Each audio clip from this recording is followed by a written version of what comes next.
Hello, ladies and gentlemen. Welcome to Rangers Respite. I am Philip, and I am joined by Frosty, the other perpetual DM in our group of friends.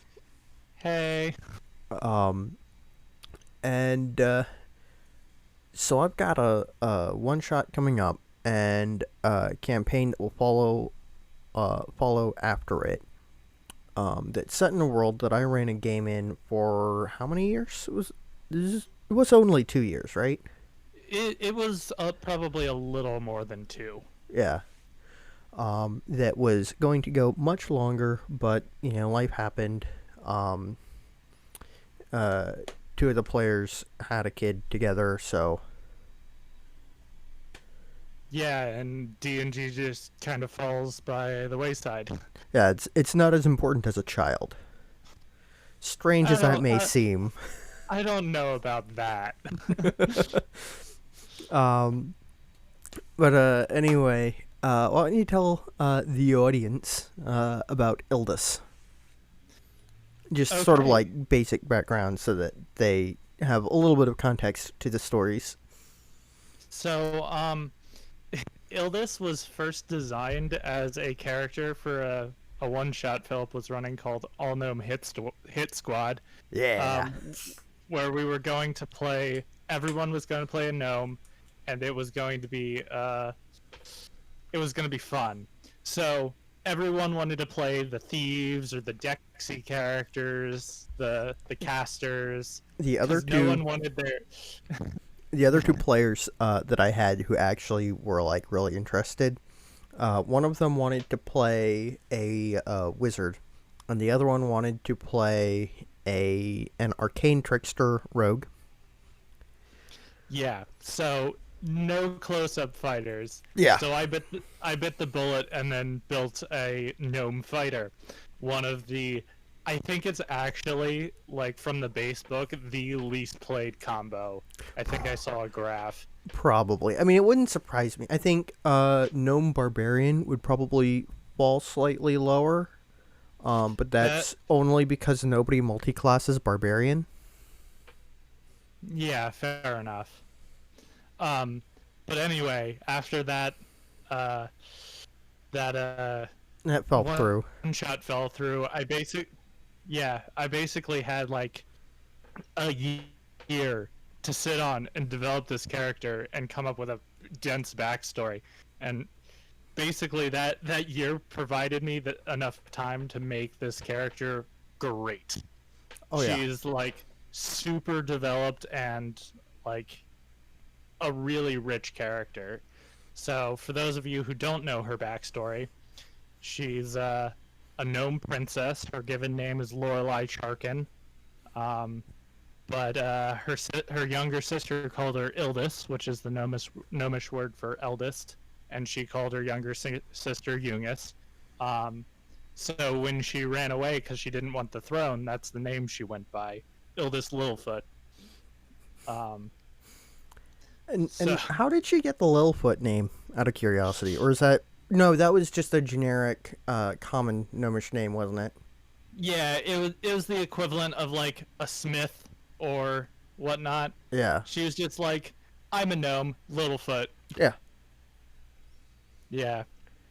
So the in gnomish culture, names are very important. They're like, well, in this world specifically, Yeah. they're like, um, I guess it's important to point out that this game took place in a homebrew world, where I basically, because I had been sitting on a bunch of ideas for a long time, I just built a world, um, and stole elements from better authors and DMs and whatnot. But anyway, that's why names are important to gnomes. yeah. Basically, anytime you call a gnome a name, they have access to call themselves that at that point forward. So be careful what you call a gnome. And how many names did Ildis have? Oh, more than I can count. She started the game. I think I gave her like five at the beginning of the game Right, that she like gained throughout her journey before the game even started. right. But From the gnomish lands to Middlegate. she picked up a couple of names. Yeah. But she gained at least like 4 or 5 in game. Um, And some that were hurled at her that didn't stick. that is also true. Illness is a very interesting character because she's got like this this rebellion in her because she doesn't want to be tied down, but she's also got this like inbred sense of duty that a lot of nobles have, Yeah. and like she was groomed to take the throne, but that never quite came out of her. Yeah. And then remind me again what she managed to do like 6 months into the game in terms of Oh, not being tied down. oh, yeah. So of course you asked for this story. Um, Oh so no, it just you said that she didn't want to be tied down, and then 6 months into the game, like what was it, like 10 sessions in, because we managed to play fairly frequently at that point. yeah.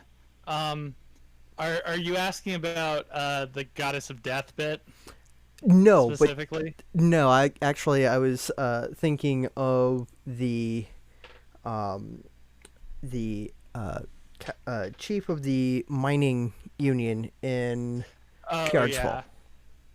So so Ildas had this camaraderie with the chief of a mining town. What was her name again? Her name started with a K. I believe it was Uh, Karina.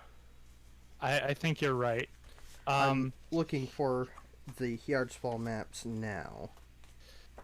because basically she was thrust into a position she didn't want, and Ildas had a kind of enjoyment or understanding of that Kareen. position.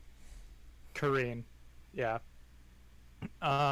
So Ildas and her cracked open an expensive Royal Reserve bottle of rum, um, and basically got smashed. Um, and then probably did exactly that, but we tastefully cut away. Um, Yes. but from that point on, Ildas had like a scroll of sending where she would draw crude drawings and send jokes to this this pretty dwarf lady. Yeah. Mhm. But I've got to tell the whole story with the goddess of death, or not the whole story, but part of it. So one of my players, because I am a cool DM, and sometimes the rule of cool is important.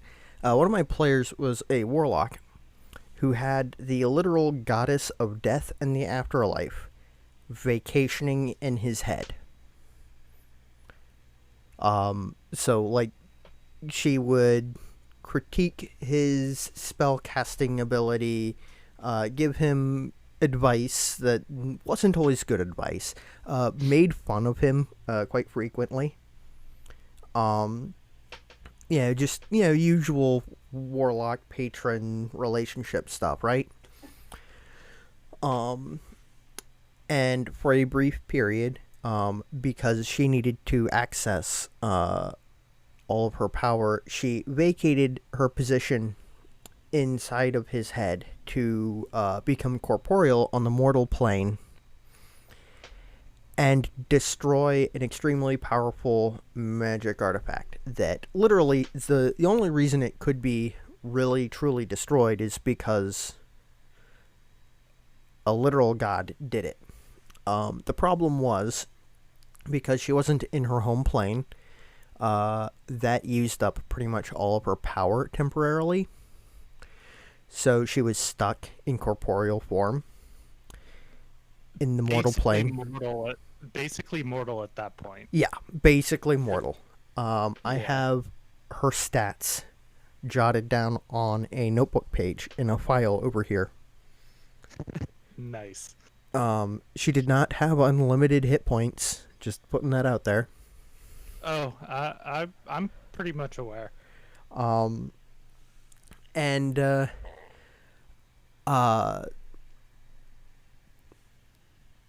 amongst other things, one of the things that she did was she played Scrabble with the bartender of the Flaming Vagrant. The Flaming Vagrant being the bar that the party owned. Um, and I believe that it was agreed upon at the table that we would leave it at they were playing Dirty Scrabble, but we wouldn't try to figure out what Dirty Scrabble entails. Yeah, the rules were never established, and we liked it that way. Yeah. Um, and spoilers for members of the Party Hire game, Frosty already knows. Um, Elliot was flirting with death, and she eventually came to collect. Yep. That's pretty much what Ildis did, except she didn't flirt all that much. No. Instead, I believe Illus got hammered and just propositioned the literal goddess of death. Yeah, yeah. I mean, you don't have a chance to sleep with a god very often. No. And my favorite part of that was Don's reaction, just sitting there with his head in his hands. Yeah. Oh, by the way, I don't know how aware, Frosty, you were of this, but when Celerin was corporeal, Don's powers were greatly reduced. I think I caught on to that, but not like you didn't say it and he didn't mention it, but like he was subdued for a couple sessions. Yeah. And that was actually a lot of fun because his character did have some melee capabilities beyond the typical warlock who's basically useless in hand-to-hand combat. Did he go Pact of the Blade? I don't think so, but I know that he had a background justified proficiency with a single type of weapon that I allowed because it made sense background-wise. But he wasn't entirely useless hand-to-hand, and he still had access to his cantrips, so